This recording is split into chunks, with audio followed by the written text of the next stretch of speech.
하나님의 일하심을 경험하게 하여 주옵소서. 그 멋진 하나님께서 우리에게 허락하실 은혜를 기대합니다.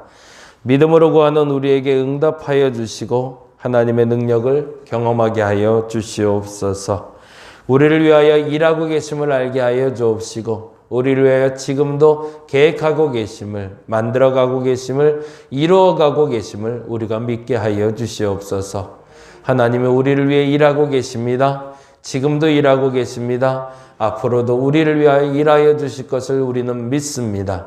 그 믿음을 가지고 오늘을 살아가게 하여 주시옵소서. 하나님, 무엇보다 홀로 있다 걱정하지 말게 하여 주옵소서.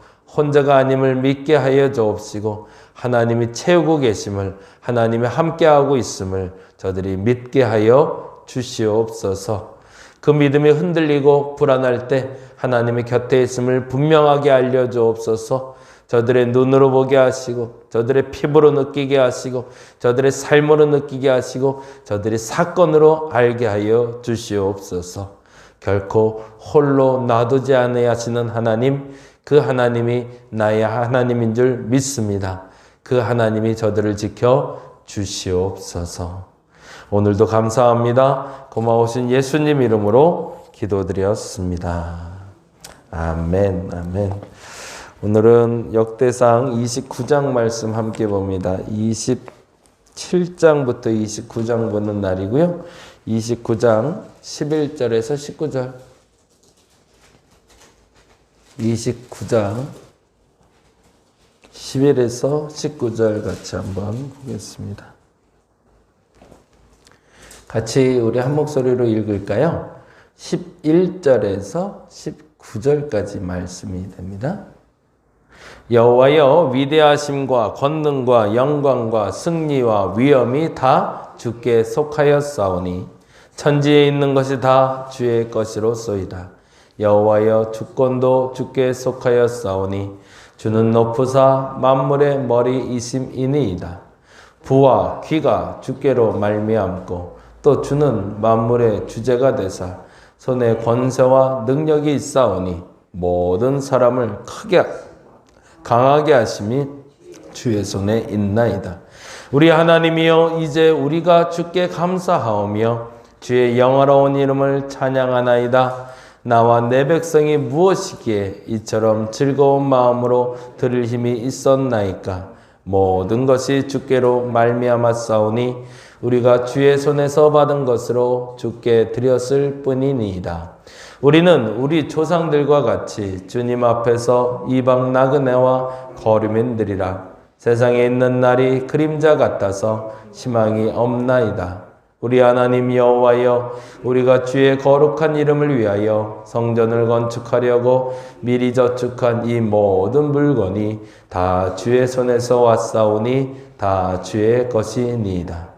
나의 하나님이여, 주께서 마음을 감찰하시고 정직을 기뻐하시는 줄을 내가 아나이다. 내가 정직한 마음으로 이 모든 것을 즐거이 드렸사오며 이제 내가 또 여기 있는 주의 백성이 주께 자원하여 드리는 것을 보니 심히 기쁘도소이다.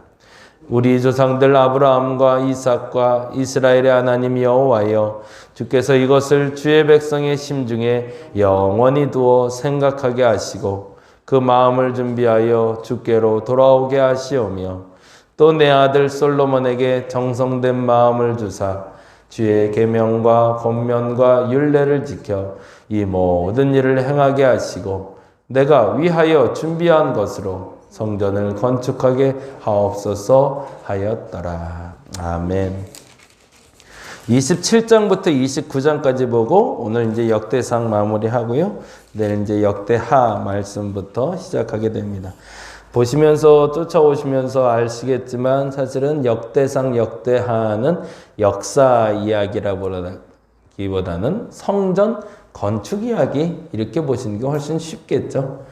실질적으로 이스라엘의 회복은 어디에 있는가? 라는 질문을 가지고 역대상 역대하를 보자고 그랬잖아요. 그 역대상 역대하를 보면서 이스라엘의 회복은 어디에 있는가의 해답은 결국엔 어디에 있는 거죠? 하나님의 성소를 건축하라에 있는 거죠. 더 정확히 말하면 하나님의 나라를 회복하라. 계속 말씀드리지만 성경에서 말하는 성전의 개념을 이제는 조금 좀 달리 했으면 좋겠습니다. 제가 이제 개념들을 조금씩 정리하면서 말씀드리는데 그 부분에 대해서 점검이 됐으면 좋겠어요. 하나님의 사람은 누구인가? 하나님의 시간은 어디인가? 하나님의 장소는 어디인가? 이런 질문들을 계속 던졌죠. 그렇다면 성전이란 무엇인가의 질문에 성전은 하나님의 나라라고 정의해 놓고 보시면 좋을 것 같습니다. 일단 거기까지 정리해 놓고요. 27장 이렇게 적어 놓으면 좋을 것 같네요. 머리가 된 사람들은 이렇게 해 놓으시면 좋을 것 같아요. 머리가 된 사람들은 이스라엘의 다윗 시대에 아주 독특한 일들이 벌어지기 시작했는데 정비되고 조직되기 시작했던 거죠. 그 첫 번째 조직으로 1절부터 15절까지는 군사 조직을 얘기하고 있네요. 그런데 이 군사 조직은 조금 다른 의미의 군사 조직이에요. 소위 말해서 민병대예요. 민병대. 예, 정규 군인이 아닌 민병대들을 얘기하고 있습니다. 보시면 알지만 이런 식으로 구분이 되고 있어요. 1절에 볼까요? 이스라엘 자손의 모든 가문의 우두머리와 천부장과 백부장과 왕을 섬기는 관원들이 그들의 숫자대로 반이 나누이니 각 반열이 24,000명씩이라 1년 동안 달마다 들어가며 나왔으니 라고 되어 있잖아요. 거기다 줄을 쳐놓을게 1년 동안 달마다 들어가며 나왔으니 거기다 줄을 좀 쳐놓으세요. 천부장하고 백부장은 상근직이겠죠. 천부장하고 백부장은 상근직으로 있는 사람들이겠지만 이 천부장과 백부장에 속한 군인 조직은 1년 동안 한 달만 들어갔다 나오면 되는 사람들이에요. 그러면 11달은 뭐 할까요? 예, 생업에 종사하게 해주는 겁니다. 장사를 하던 사람이 5월이 자기가 정한 날이라면 5월 한 달 동안은 군사 조직으로 들어가 있어야 돼요. 우리나라 민방위 훈련 받듯이 한 달에 1년에 한 달 정도는 무조건 민병대로서 일을 해야 되는 겁니다. 그래서 보면 2절에 첫째 달에 라고 되어 있고요. 4절에 둘째 달에 되어 있고 5절에 셋째 달 이런 식으로 되어 있죠. 그래서 각 달마다 이 민병대들이 들어가서 수도방위를 할 수 있도록 만들어 놓은 조직이에요. 참 재미난 조직이죠. 물론 다윗에게는 30명의 아주 위대한 용사들이 있었습니다. 정규군도 있었던 거죠. 정규 군인들도 있었고 그리고 그 정규군과 이 민병대가 있어서 한 달에 한 번씩 그 이스라엘의 예루살렘을 중심으로 해서 지켜갈 수 있는 군사 조직이 있었고 그리고 정말로 우리 말대로 민방위처럼 그 군대를 은퇴한 사람들 있잖아요. 그 사람들의 조직도 또 따로 있었습니다. 그래서 그렇게 개수한 게 지난번에 말했던 요압이 개수한 130만이에요. 그러니까 그 수가 사실은 정규군이 130만이 있었다는 건 아니고 예, 민병대 그리고 민방위 그리고 정규군 전체 포함해서 그렇게 있었다는 거죠. 그리고 나서 23절 24절에 보니까 이런 말이 나오고 있어요. 23절 볼까요? 이스라엘의 사람의 20세 이하의 수요는 다윗이 조사하지 아니하였으니 이는 여호와께서 전에 말씀하시기를 이스라엘 사람을 하늘의 별같이 많게 하리라 하셨음이라. 24절 수라의 아들 요압이 조사하기를 시작하고 끝내지도 못해서 이로 말미암아 이렇게 돼 있죠. 이건 지난번에 말씀드린 인구조사 때문에 다윗의 그 인구조사가 하나님 앞에 소위 민폐가 된 거죠. 하나님 앞에 실수가 돼서 죄에 대한 대가를 치르는 장면에 나오는 거였는데, 그러니까 여기서 개수했다는 건 정규군 그리고 민병대까지 개수를 하고 그 밑에 하부조적으로 있는 민방위까지 전체 다 싹 다 조직하면서 정비하지는 않았다는 얘기죠. 그래서 1절에서 15절까지는 민병대로서의 역할을 보고 있는데 그것도 참 재밌어요. 그래서 한 달에 1년에 한 달만 들어가서 군사로서 그 역할을 감당하게 했고요. 그러니까 그 생업과 그 나라를 사랑하는 마음이 병행될 수 있도록 만들어 놨던 거죠. 젊은이들 중에는. 그리고 16절에서 24절까지는 지방의 행정관들입니다. 우리가 잘 아는 지파의 이름들이 나오고 있고요. 그 지파의 이름은 사실은 각 지역의 이름이 됩니다. 그래서 그 지역의 행정관들은 누구를 세웠다라는 말을 해놓고 있고요. 25절부터 31절까지는 다윗의 재산을 관리하는 사람들이 나옵니다. 그만큼 다윗이 복을 받았다라는 말을 하고 싶은 거죠. 그 재산을 따로 누군가가 관리해 줄 만큼 록펠러가 11조를 계산하는 사람이 있었다는 것처럼 그의 재산이 풍부했다는 걸 보여주고 싶은 거고요. 32절에 34절이 참 중요한 또 단어가 나오는데 다윗의 측근들 얘기가 나옵니다. 그래서 다윗을 섬긴 사람들, 다윗과 함께한 사람들, 그들의 이야기가 적혀서 27절에는 이스라엘의 리더가 된 사람들, 머리가 된 사람들이 누군가를 살펴볼 수 있고요. 그리고 28장은 다윗의 강조점은 이렇게 해놓으시면 좋을 것 같아요. 다윗의 강조점은. 이제 본격적으로 다윗이 성전 건축을 시작하면서 성전 건축에 있어서 제일 중요한 건 이거다라고 정의 내리고 있는 것이 있습니다. 그게 바로 4절부터 시작이 되죠. 4절 말씀 한번 볼까요? 28장 4절. 그러나 이스라엘 하나님 여호와께서 전에 나를 내 부친의 온 집에서 택하여 영원히 이스라엘의 왕이 되게 하셨나니, 거기 택하여에 동그라미를 해놓을까요? 그리고 그 말을 다시 설명합니다. 곧 하나님이 유다 지파를 택하사 머리를 삼으시고 유다 가문에서 내 부친을 택하시고, 거기다 역시 또 택하시고, 그리고 계속 봅니다. 내 부친의 아들 중에서 나를 기뻐하사 온 이스라엘의 왕으로 삼으셨느니라. 그리고 5절에 이렇게 얘기합니다. 여호와께서 내게 여러 아들을 주시고 그 모든 이들 중에서 내 아들 솔로몬을 택하사, 거기다 동그라미 해놓을게요. 여기서 하고 싶은 얘기는 뭘까요? 다윗의 강조점은 내가 왕이 되고 싶어서 왕이 된 게 아니라 하나님이 시켜서 왕이 됐다라고 말하고 싶은 겁니다. 근데 그게 왜 중요했냐면 다윗은 절대 권력자였거든요. 그러니까 다윗은 왕이자 사실은 신적인 존재였는데 당시에. 근데 내가 잘나서 왕이 된 게 아닌 것처럼 솔로몬도 자기가 잘나서 왕이 된 게 아니라 하나님이 시켜줘서 된 거다라고 얘기하고 싶었던 거예요. 어떤 사람이든 그 사람을 세우는 분은 하나님이다라는 걸 먼저 말하고 싶었던 거죠. 그게 다윗의 첫 번째 강조점입니다. 왕이 되는 일도, 그 어떤 일을 만난 일도 자기가 하고 싶어 하는 것이 아니라 하나님이 택해 주셔서 되는 것이다 라는 것이 첫 번째고요. 그리고 두 번째 중요한 것이 있습니다. 그게 바로 7절이죠. 읽어봅니다. 그가 만일 나의 계명과 법도를 힘써 준행하기를 오늘과 같이 하면, 오늘과 같이의 줄을 좀 쳐놓을게요. 지금 다윗의 눈에 봐도 솔로몬은 잘하고 있었던 거죠. 그리고 다윗도 잘해왔던 거고. 그런데 오늘처럼만 살면 어떻게 된대요? 내가 그의 나라를 영원히 견고하게 한대요. 그럼 오늘과 같이는 뭐죠? 나의 계명과 법도를 힘써 준행했던 거죠. 두 번째 강조점입니다. 첫째는 택한 분은 하나님이다. 내가 하고 싶어 하는 거 아니다. 내가 하기 싫다고 안 하는 것도 아니다. 하나님이 택하는 것이 나의 자리다. 그거 빨리 인정해라. 그리고 두 번째, 그 계명과 법도를 힘써 지키면 영원히 견고하리라. 그래서 그 결론으로 다음과 같이 9절에 이렇게 얘기합니다. 9절 말씀.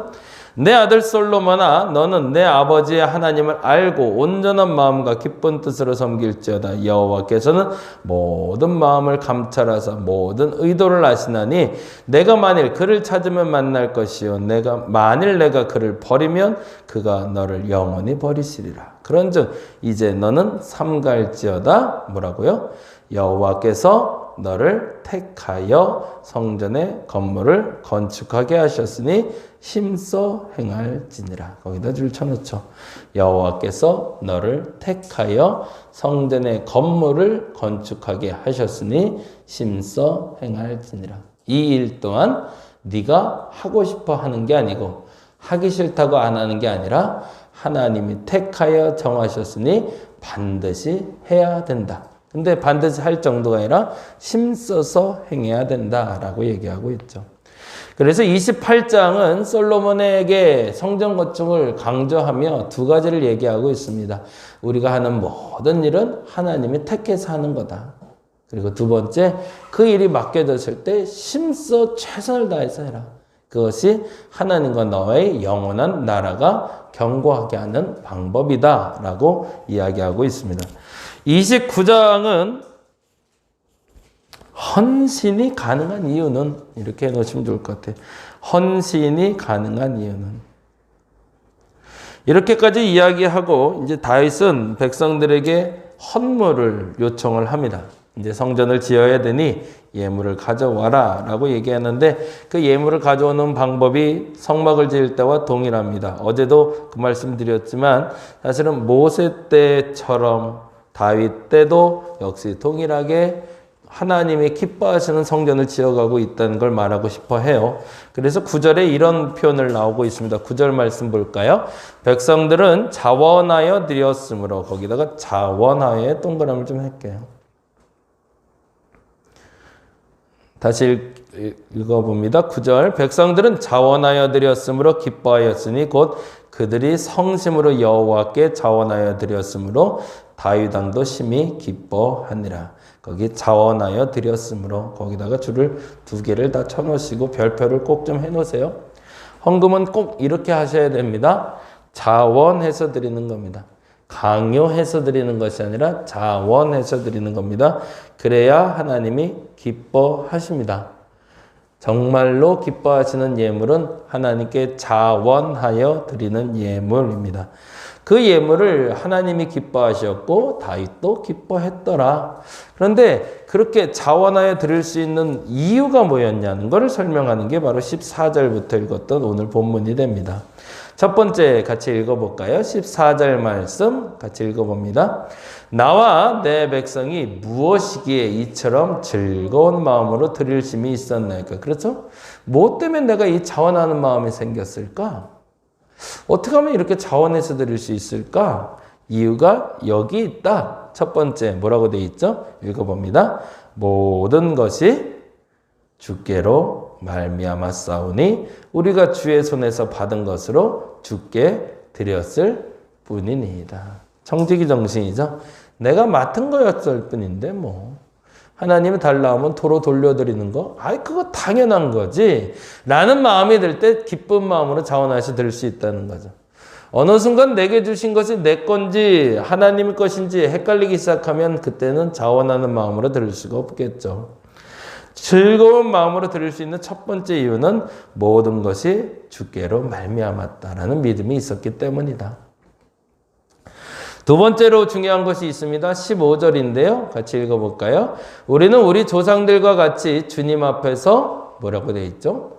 이방 나그네와 거류민들이라. 거기다 줄을 좀 쳐놓을게요. 이 땅에 왔다가 잠시 머물다 가는 인생일 뿐이다. 여기는 종착역이 아니라 잠시 머무는 정류장이었다라는 걸 아는 사람들이기 때문에 우리는 자원해서 드릴 수 있었다는 거죠. 즐거운 마음으로 드릴 수 있는 첫 번째 이유는 모든 것이 주께로 왔음을 내가 알기 때문이고, 두 번째는 이 땅에서 내가 소유하는 것이 영원히 소유하는 것이 아님을 알았기 때문이다. 그것을 가르칠 수 있는 왕이었고 그것을 배운 백성들이었던 거죠. 우리 교회가 그랬으면 좋겠어요. 우리 마음들이 그랬으면 좋겠어요. 모든 것이 주로 말미암아 왔습니다 라고 고백할 수 있는 저와 여러분 되었으면 좋겠습니다. 모든 것이 주로부터 시작됐습니다.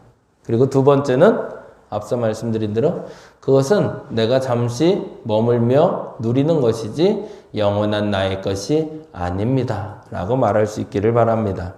그리고 마지막에 17절입니다. 여기까지 얘기하고 마무리할게요. 17절 읽어봅니다. 나의 하나님이여 주께서 마음을 감찰하시고 정직을 기뻐하시는 줄을 내가 아나이다. 정말로 중요한 건 뭐죠? 모든 것이 주께로 말미암다고 말은 할 수 있죠. 내 인생 나그네라고 말은 할 수 있죠. 근데 그게 정직하지 않은 건 하나님 기뻐하지 않는다는 거죠. 남들이 그렇게 말하니까 나도 그냥 고역에도 끄덕이고 그냥 대중에 따라서 나도 그냥 그럴 것 같아 라고 예물 드렸는데 그 예물은 하나님 기뻐하지 않는다. 진짜 예물의 기뻐함은 진짜 하나님께 드리는 것에 대해서 하나님이 기뻐하시는 건 정직함에 있다라고 이야기하고 있습니다. 오늘은 이 세 가지가 회복될 수 있는 저와 여러분 되었으면 좋겠습니다. 그러면 하나님은 영원히 여러분의 나라가 마르지 않게 하실 겁니다. 왜 자꾸 나는 물질이 자꾸 마를까? 이렇게 궁급하게 살게 하실까? 이렇게 하루하루 사는 게 버벅거리며 살고 있을까? 소위 말해서 요즘 아이들 얘기로 버퍼링이 늦을까? 이유가 있더라는 거죠. 첫째는 아까 말씀드린 대로 모든 것이 주께로 말미암을 인정하지 않기 때문에.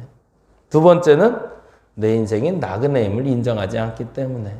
마지막 더 중요한 건 그것을 정직하게 인정하지 않기 때문에 내게 이 일이 있음을 인정하시고, 그래서 이 세 가지가 회복되는 저와 여러분 되시기를 간절히 바랍니다. 기도하겠습니다. 머리가 되는 사람들도 만나봤고 다윗의 강조점도 만나보고 그리고 헌신하는 가장 가능한 이유도 잠시 만나보았습니다. 모든 것이 주께로부터 왔음을 인정하게 하시고 내 인생 나그네임을 인정하게 하시고 정직하게 하나님의 기쁨이 되는 내가 되게 하여 주옵소서. 이 마음이, 이 믿음이 회복되고 중심이 바로 서게 하여 주시옵소서. 감사합니다. 고마우신 예수님 이름으로 기도드렸습니다. 다 같이 기도하고 돌아갑니다.